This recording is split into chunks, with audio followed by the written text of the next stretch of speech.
I've studied over 214 webinars that did over $1 million each. As a result, I've done over $35 million in sales for my own business with webinars.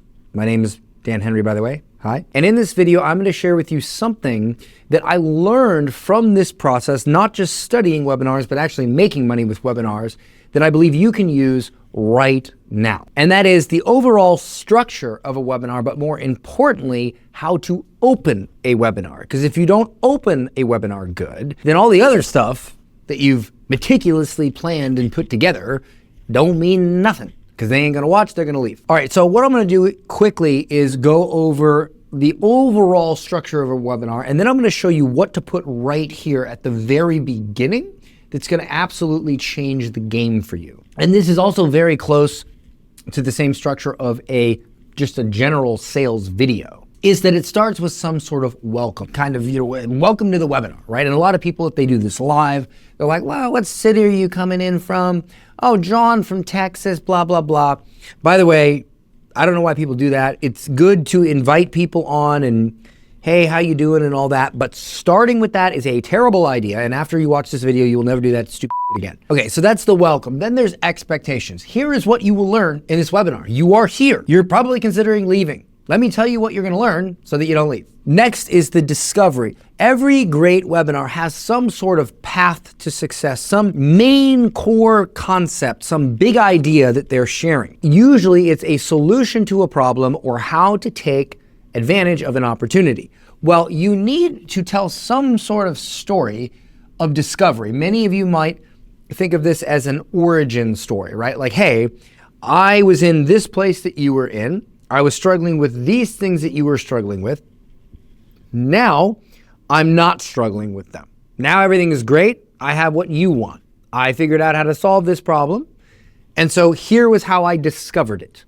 That's the discovery phase. And that opens them up to the idea of like, oh, here's this new thing, this new path, this new approach that I haven't heard of yet, that I haven't considered yet. I want to know more about it. Followed by that are multiple sections of value. Most people do 3. 3 is a great number. Tony Robbins does 3 in almost everything he does. Some people do 5. It just depends. But the point is, these are sections of value that don't necessarily teach you how to solve the problem, but they show you how it works to solve the problem. And namely, what you're doing is, with these, you're covering what to do, why you're doing it, and when to do it. You leave the how for the offer, okay? And if you do this correctly and you know how to do this, people won't realize that you're not actually teaching them anything, because you are teaching them something. You're teaching them a new way to solve their problem. And you can't teach them how to solve their problem until you've taught them a new way to solve their problem, because they're not going to care how to solve it if they don't understand the approach from the beginning. And that's what most people get wrong about value, is they sit there and they think, oh, well, I got to teach stuff, otherwise people will be upset. No, that's just because you don't know what you're doing, and you think marketing is about giving a bunch of value, telling people how to solve their problem, and then hopefully maybe they'll pay you to solve the thing that you just told them how to solve. No, no, no, no, no. What you want to do is you want to solve problems that create more problems. So I'll give you a quick example. I had a webinar once that did over $10 million in a very saturated market. And that was basically how to start a Facebook ad agency. I mean, how many people sell that? That offer is beat to death like a dead horse, but I still was able to crack 10 million with it.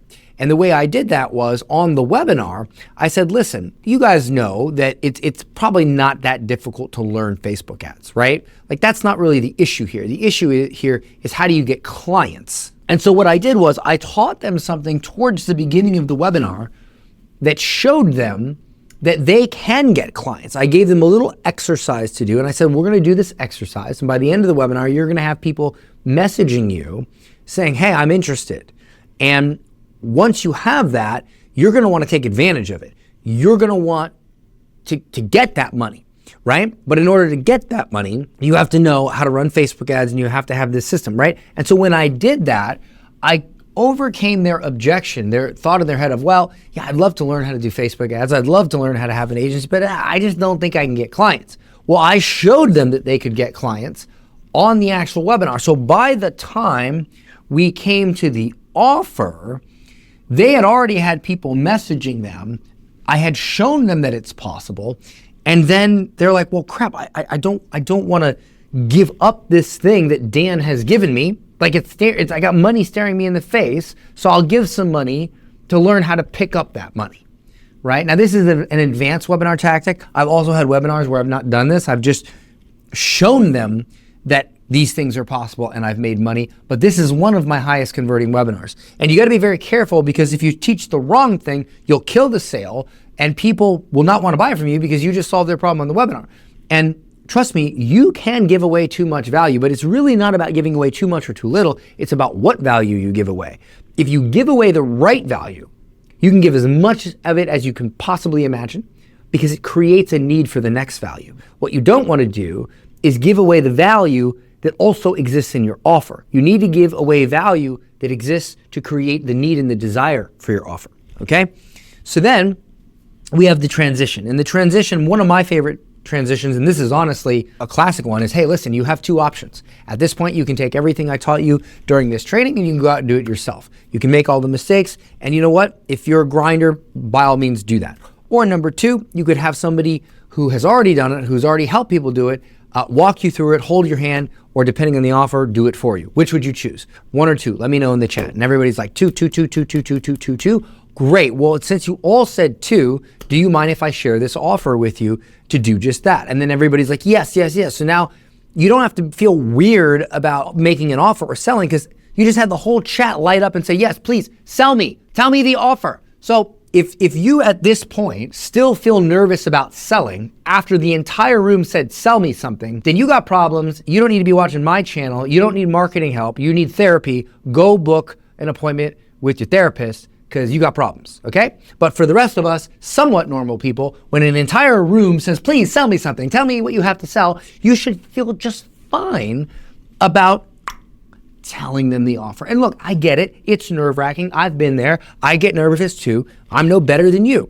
But what I'm telling you is there are things you can do to relieve that feeling inside of yourself, so you don't have to feel so nervous about the offer that you screw it up.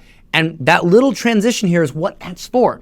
This isn't for them. I promise you, you could literally go right into the offer and they wouldn't care. This is your little personal therapist saying, hey, it's okay to sell these people, okay? Even though they pretty much already knew you were gonna sell something, they're here to learn.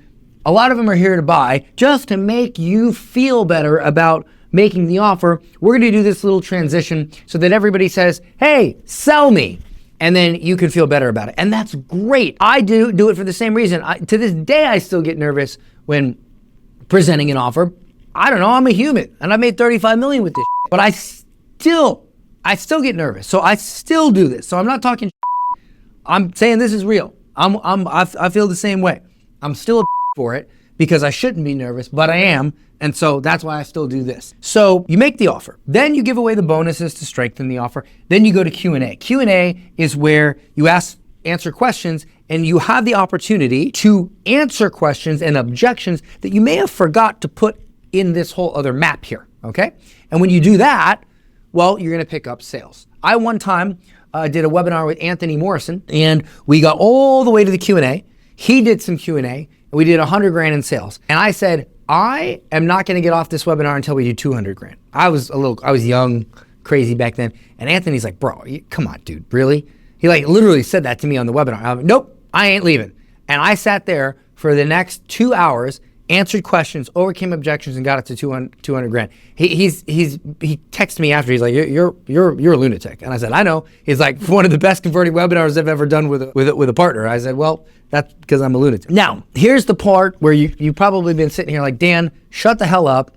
I came on this video because you promised this little magical thing here, and I've spent my time explaining this, so let's explain this now. Okay, all you have to do is put what I call an anchor, all right? Now, an anchor is where in the first, and then look, an anchor can be 5 seconds, it can be 10 seconds, 20, maybe 30, but it's somewhere from 5 to 30 seconds. And it's this anchor that when I come on a webinar as a viewer, I'm like, hey, I got other shit to do. Netflix is calling. Heck, my wife might even be feeling frisky today. I don't know if I should be on this webinar. Maybe I should go.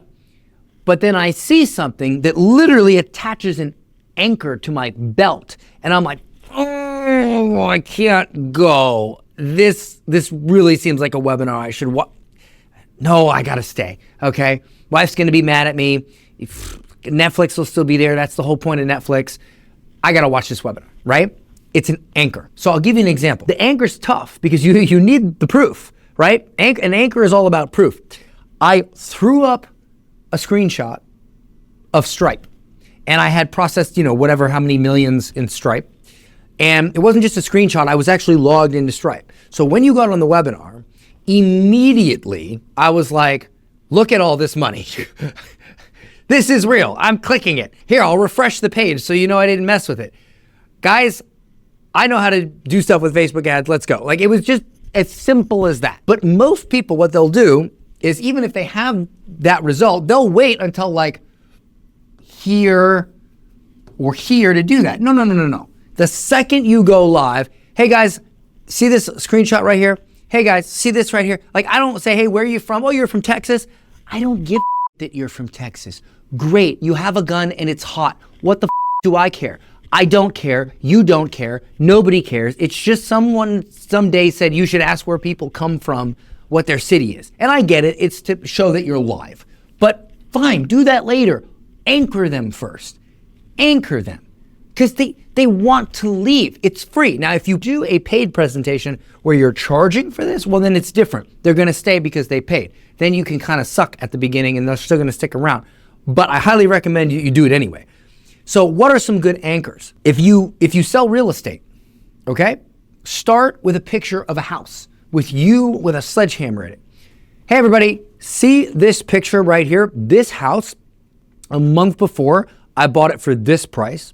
I came in, we spent this much, and look, and then switched to a wire. This is what we made on it. This is one of 15 deals that we've used this method with, right? Or let's say you do weight loss. Boom. The very first screen should be before and after pictures. Or if it's a money thing, boom. I'll give you an example. I had a webinar for AI software I had, and I literally had a screenshot of like dozens and dozens and dozens and dozens of $500 and $1,000 payments. And I said, you see these payments right here? Like the first words I said were, you see these payments right here? You see these payments right here? These are payments I got paid for work that I did not do. What do you mean that you didn't do it? I had AI do them. These are copywriting jobs that I used AI to write the copy for, and I got paid by the client. And I never wrote a single word myself. And I'm going to show you how to do that on this webinar. And they're like, whoa, okay? And so you need to show customer testimonials right in their face, right away, your results, but make it tangible. Don't just show a screenshot of money you made. Log into your account, move things around, refresh the page. If it is a house, don't just show a picture of a house, show a picture of you in the house, and then next to it an actual wire transaction. Block out whatever you need to block out, but boom, okay? If it's a divorce offer, let's say you were nearly getting divorced with your wife, you saved your marriage, and now you have some sort of marriage coaching offer, right?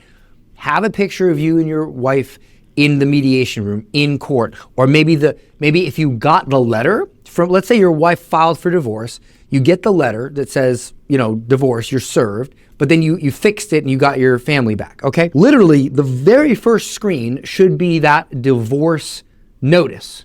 You see this paper right here? In 2018, my wife served me with divorce and said she would never speak to me again. You see this picture here? This was taken last weekend at the Chuck E. Cheese fair with our kids and blah, blah, blah, blah, blah. Now you're probably wondering how I got from point A to point B, because maybe, just maybe, you are either at point A or you're afraid to be at point A very soon. That's why you're on this webinar, and that's exactly what I intend to deliver. So stick around. Bam!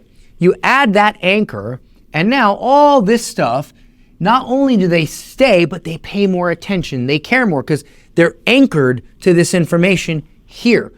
If you do not do this, then as they listen to this, they're thinking, is it real? Do I really need to pay attention to this?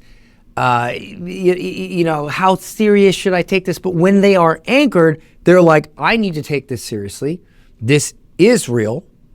and I need to watch this. And the more people that think that, when you make the offer, the more money you're going to make. Period. End of story. Okay? Now there's other little tactics and techniques, like there was a webinar that I got 48% conversion rate on, and then the next webinar I got 52% conversion on. And I did what I call the ethical shrill. I'll make another video on that, so make sure you subscribe. But this is what you need to do. So in the description, I'll leave some information on this and how you can get more help with this. Otherwise, subscribe. See you in the next video.